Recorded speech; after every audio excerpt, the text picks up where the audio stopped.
السلام علیکم، welcome back to my YouTube channel. آج ہمارا جو تفسیر کی سیریز کا ایپیسوڈ نمبر 2 ہے اور ہم ڈسکس کرنے لگے ہیں سورۃ البقرہ۔ اب سورۃ البقرہ بہت ہی زیادہ امپورٹنٹ اور فضیلت والی سورت ہے، بہت زیادہ اس کے فضائل ہیں بہت، اور یہ اس کی جو ہے وہ ٹوٹل اس میں 40 رکوز اور 286 آیات ہیں، اور یہ سورت جو ہے وہ مدینہ منورہ میں سب سے پہلی جو ہے وہ سورہ بقرہ نازل ہوئی، یعنی کہ اس کی آیات سب سے پہلے نازل ہوئی تھی مدینہ منورہ میں، اور یہ تقریباً 3 پارے جو ہیں وہ مطلب 2 پارے مکمل اور تیسرا پارہ ہاف پہ ایگزسٹ کرتی ہے۔ اب آ جاتے ہیں کہ اس کا سورہ بقرہ کا نام بقرہ کیوں ہے، تو اس کی جو آیہ نمبر 67 سے لے کے 73 آیہ نمبر تک ہے، اس میں ایک ڈیٹیل سٹوری ڈسکس کی گئی ہے، جس میں بنی اسرائیل قوم کا ایک واقعہ ہے گائے کے ساتھ۔ بہت ہی جو ہے وہ واقعہ پیارا ہے، اس کو پڑھ کے ایمان تازہ ہوتا ہے، تو وہ ایک واقعہ ذکر کیا گیا ہے، اس وجہ سے اس کو سورۃ البقرہ کہتے ہیں۔ اب اگر اس کے ہم فضائل کو ڈسکس کریں گے، اتنی زیادہ اس کی فضیلت ہے،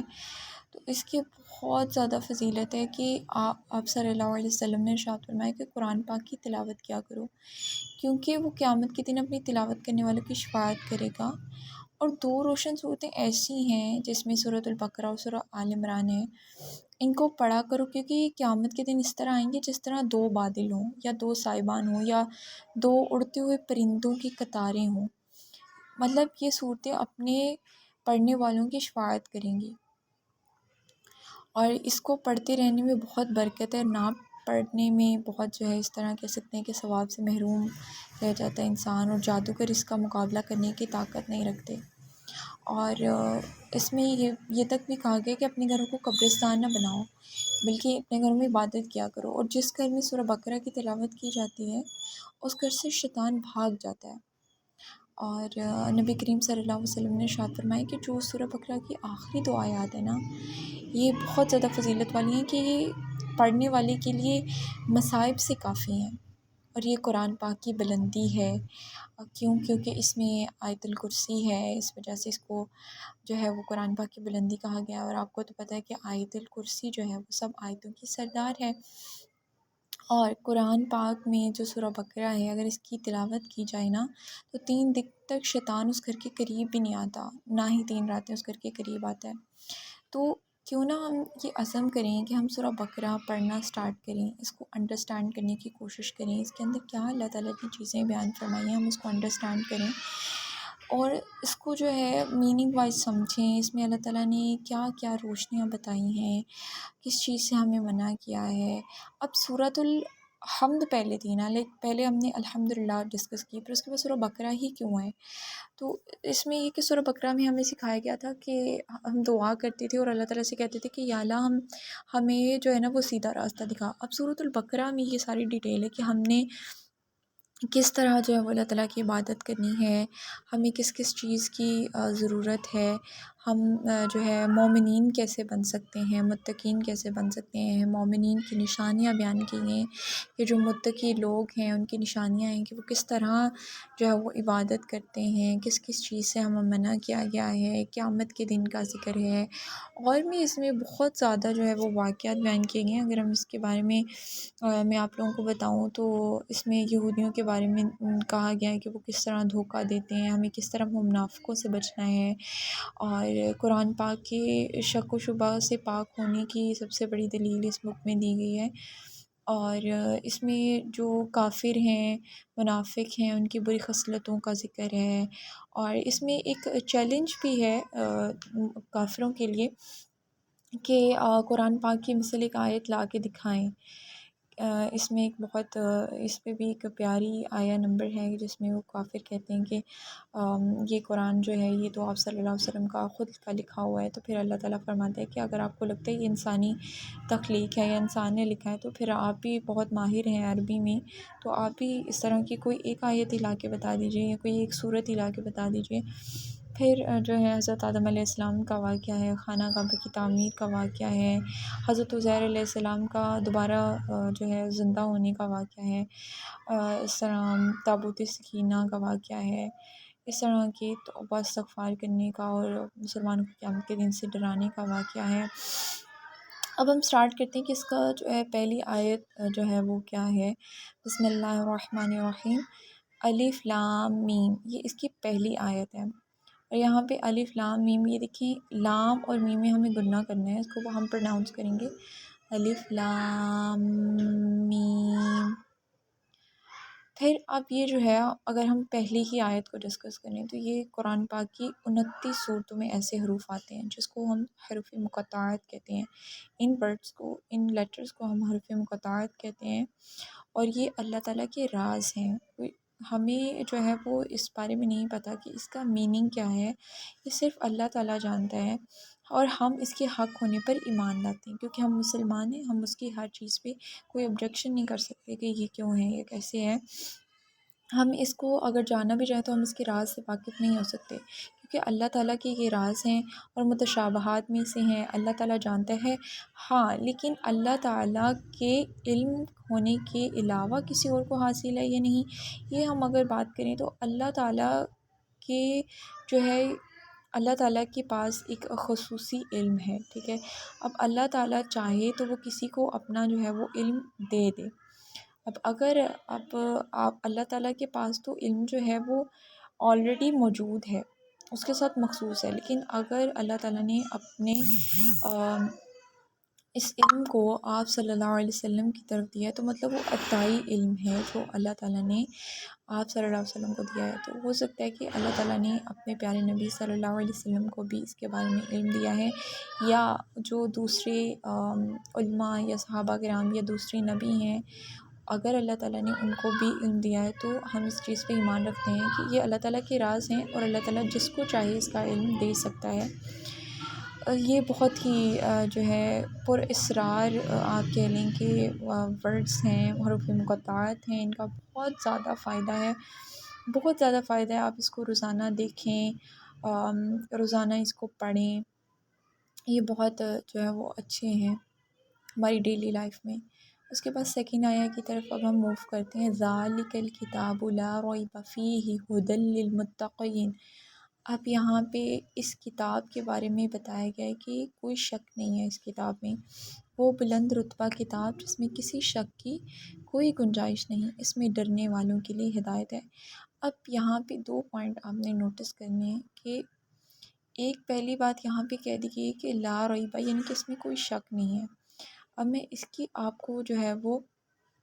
دیتی ہوں کہ یہ ایک ایسا وصف اللہ تعالیٰ نے اس قرآن کا بیان کیا ہے، کہ قرآن مجید کا ایک وصف بیان کیا گیا کہ یہ ایسی بلند اور عظمت و شرف والی کتاب ہے کہ اس میں کوئی شک و شبہ کی کوئی گنجائش ہی نہیں ہے، مطلب اس میں کوئی شک ہے ہی نہیں۔ اس کی حقانیت پہ آلریڈی اللہ تعالیٰ نے اتنی مضبوط دلیل دی ہوئی ہے کہ ہم کوئی شک اس میں کر ہی نہیں سکتے، اور ایک عقل مند انسان اس بات کا یقین کرنے پہ اس چیز کو مجبور کر دیتا ہے کہ یہ کتاب واقعی حق ہے۔ اس میں اللہ تعالیٰ نے جو ہے جو بھی چیزیں بیان کی، یہ قرآن حق ہے۔ اب اللہ تعالیٰ کی طرف سے نازل کی ہوئی یہ کتاب ہے، اگر کوئی اندھا ہے وہ انکار کرتا ہے کہ سورج کا وجود جو ہے وہ ہے ہی نہیں، تو یہ اس چیز کو مشکوک نہیں کرتا۔ ایسے ہی اگر کسی بے عقل انسان وہ کہے کہ وہ مخالف ہے اس کے، کہ یہ اس کتاب سے انکار کرے کہ یہ تو کتاب اللہ تعالیٰ کی طرف سے نہیں ہے، تو یہ کتاب مشکوک نہیں ہو سکتی اگر کوئی کہے۔ اس میں اللہ تعالیٰ کی بہت واضح دلیلیں ہیں جو حق کی طرف اس کو جو ہے وہ دلیل قائم کرتی ہیں۔ اس کے بعد لاسٹ پہ جو اللہ تعالیٰ نے اس کا دوسرا وصف بیان کیا ہے نا اس آیت میں، اس پہ غور کریں، لکھا ہوا ہے ھدی للمتقین، ڈرنے والوں کے لیے ہدایت ہے۔ اب آپ سوچیں، آپ نے بہت جگہ پڑھا ہوگا ھدی للناس، یعنی کہ یہ کتاب تو آپ نارملی دیکھتے ہیں کہ کتاب تو سب لوگوں کے لیے ہدایت ہے، تو پھر یہاں پہ کیوں خاص لکھا گیا کہ ھدی للمتقین؟ یہ قرآن مجید کا ایک اور وصف ہے کہ ھدی للمتقین، ویسے تو یہ سب لوگ ہی اس سے جو ہے وہ سب لوگوں کے لیے ہدایت کا ذریعہ ہے یہ، لیکن خاص متقین لفظ کیوں؟ کیونکہ جو متقین ہیں، جو پرہیزگار ہیں، جو اپنے نفس کی جو ہے وہ نفس کے خوف سے ڈرتے ہیں، نفس کو بری چیزوں سے بچاتے ہیں، صرف وہی لوگ ہیں جو اس کتاب پہ عمل کر سکتے ہیں اور وہ اس بات سے ہدایت حاصل کر سکتے ہیں۔ یعنی کہ قرآن تو سب لوگوں کے لیے ہدایت ہے، لیکن اگرچہ مومن اور کافر ہر شخص کے لیے یہ عام ہے، جیسے کہ اللہ تعالیٰ نے قرآن میں سورہ بقرہ میں اور بھی جگہ پہ فرمایا کہ ہدی للناس کی تمام لوگوں کے لیے ہدایت ہے، لیکن قرآن مجید کا جو حقیقی نفع ہے، حقیقی نفع وہ صرف متقین کے لیے خاص ہے۔ یعنی کہ متقین کے لیے ہدایت اس لیے فرمایا گیا کیونکہ یہ متقی لوگ ہیں جو اس سے نفع حاصل کر سکتے ہیں، اس سے فائدہ حاصل کر سکتے ہیں۔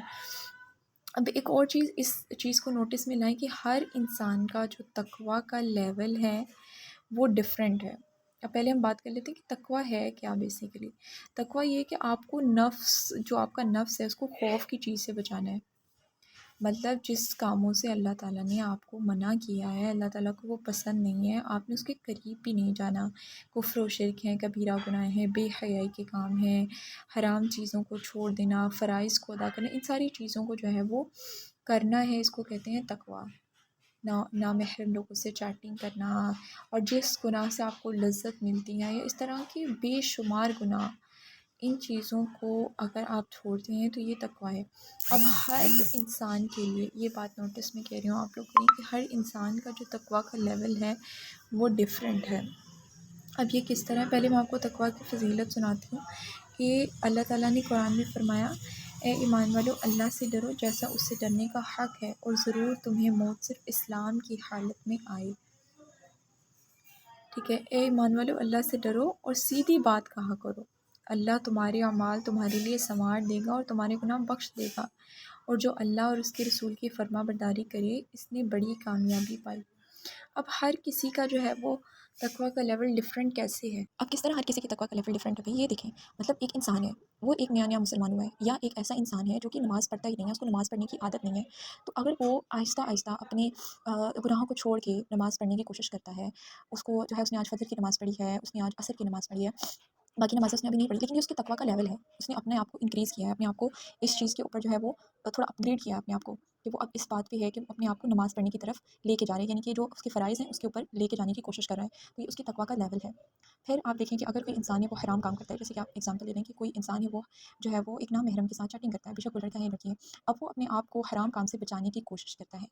اس کام سے وہ ہٹنا چاہتا ہے، تو یہ اس کی تقویٰ کا لیول ہے کہ وہ اپنے آپ کو اپ گریڈ کرنا چاہتا ہے۔ تو حضرت ابو سعید سے روایت ہے کہ نبی کریم صلی اللہ علیہ وسلم نے ارشاد فرمایا، تمہارا رب عز و جل ایک ہے، تمہارا باپ ایک ہے، اور کسی عربی کو اجمی پر فضیلت نہیں ہے، نہ اجمی کو عربی پر فضیلت ہے، نہ گورے کو کالے پر فضیلت ہے، نہ کالے کو گورے پر فضیلت ہے، مگر صرف تقویٰ ہے۔ تو یہ جو اللہ تعالیٰ سے ڈر کے ہم اپنے آپ کو اپ گریڈ کرتے ہیں نا، مطلب اگر آپ نے آج ایک نماز چھوڑی، آپ نے فجر کی نماز نہیں پڑھی، وائی آپ کیوں اپنے آپ کی روٹین خراب کرتے ہیں کہ آپ کہتے ہیں کہ مجھے ساری نمازیں نہیں پڑھی جائیں گی، میں نے صبح کی نماز نہیں پڑھی،